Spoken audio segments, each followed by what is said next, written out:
portiții. Ok, deci saltăm. Suntem în... Marco mănâncă. Suntem în Italia și Italia. suntem niște labagi. Ba nu suntem.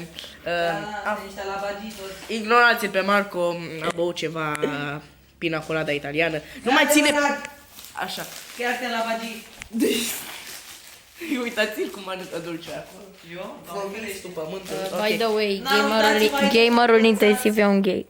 Ba nu. Ia mănâncă de asta, nu mi place. Ok, hai lasă, nu mai arăta ghiul la cameră. Adică nu mi-a arătat pe Robin, săracul. Raul, o să ți te spargă telefonul. Așa, deci, cam acesta a fost vlogul. Vrem să vă anunțăm că suntem în Italia.